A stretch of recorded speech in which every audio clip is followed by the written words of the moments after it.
the most influential food writers. Do you think they're mainly out here, I think.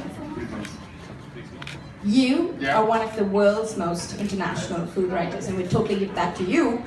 And do you think that India is ready to go international, considering the food and culinary skills? I think India's been international for a long time, but I think that what's been interesting with India is India's gone international at a kind of suburban scale. Like you go to pretty much every.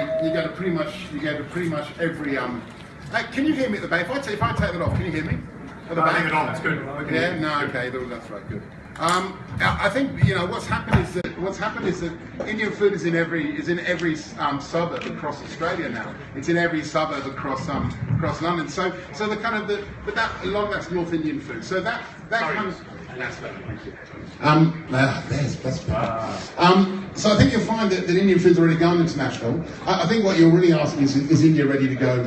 Is food in India ready to become a culinary destination, a tourist destination?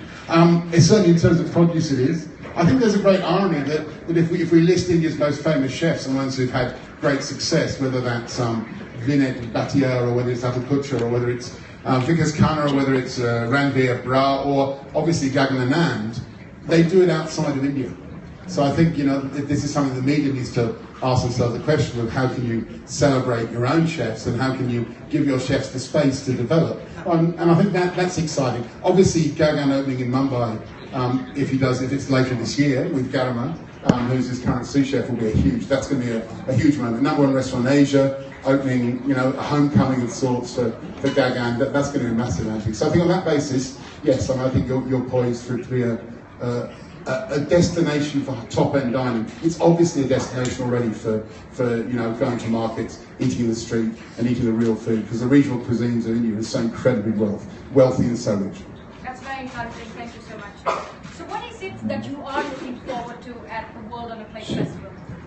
I reckon there's another thing. I mean, obviously for us, when we travel, we love to eat. So the idea of having 15 of the city's best restaurants serving food alongside our pop-ups is very exciting. Be able to taste all those dishes, and then at the VIP brunch on Sunday, naming what we think is the best of those dishes. 2016. Yeah, what 2016 World on a Plate Food Festival, best restaurant in the world. Yeah. Or the best restaurant in the world. Yes. So that's exciting. Obviously, the tete-a-tete's going to be exciting. Yes, that's going to be a house of fire. Yeah, I mean, outside the three of us together is always a bit of a laugh. So yeah, no, I think there's a fair amount of stuff going on. Anything else you want to talk about, George? No, I just think what we think of my last meal at Indian Accent, which was like 6 months ago, was incredible. So when you talk about, and it was up there with probably one of my top 15 experiences that I've had in the last 3 or 4 years. And we don't also forget that a Punjabi boy in Britain is the #1 restaurant in Britain. Same thing. Yeah. So you've got lots to cheer for. But the question is when does someone like Manu Chandra get the Gagan of the Gagan of Punjab? I think that's the question. When can you sustain a restaurant? Whether it's a big hotel, and maybe that's the decision. It needs a big hotel to take an action rather than bringing in an international chef to do a restaurant. Actually championing a really great young talent here, giving them the space, supporting them financially to really put a kind of a local expression, a truly unique local expression in a modern format onto the format.